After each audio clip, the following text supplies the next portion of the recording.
Quinta e penultima prova del Super Frustino dell'eliminatoria, quarta serata di Super Frustino per quanto riguarda appunto le semifinali o eliminatorie.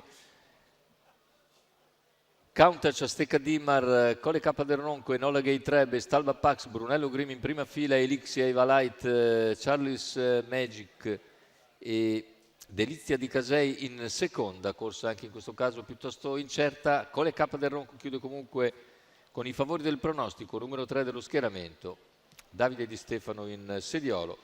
Macchina che accelera, veloce subito Cole K con all'esterno e Stalba Pax, mentre cerca di accodarsi più indietro Enola Gay Treb, ma non c'è lo spazio perché si inserisce Countach sulla piegata. Vediamo il vantaggio dunque Cole K del Ronco su Countach, all'esterno rimane Stalba Pax che non riesce a convergere, quindi si adegua all'esterno. 400 che se ne vanno in 37 con Cole K del Ronco in vantaggio. All'esterno è Stalba Pax, alla corda Countach, per corsie esterne anche Enola Gay Treb.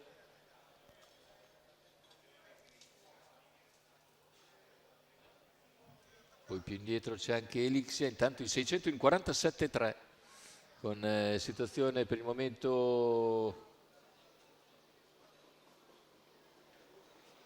molto tranquilla con Cole K del Ronco che continua a trascinarsi la compagnia a ritmo molto blando, 1-2-6 il passaggio agli 800. All'esterno rimane Stalba Pax, fin dalle prime battute Countach a contatto, poi Enola Gay Treb, per corsie esterne sempre anche Enola Gay Treb.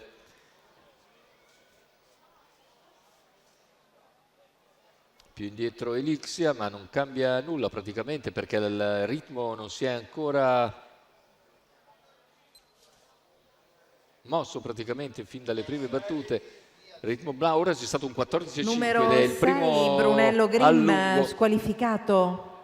E Cole K del Ronco fin qui ha potuto graduare a piacere, rimane al suo esterno e Stalba Pax, ha contatto Countach, retta d'arrivo con Cole K che allunga ora decisamente e nel finale stacca per vincere agevolmente, mentre per il secondo posto finisce molto forte a centropista Elixia che piega Stalba Pax.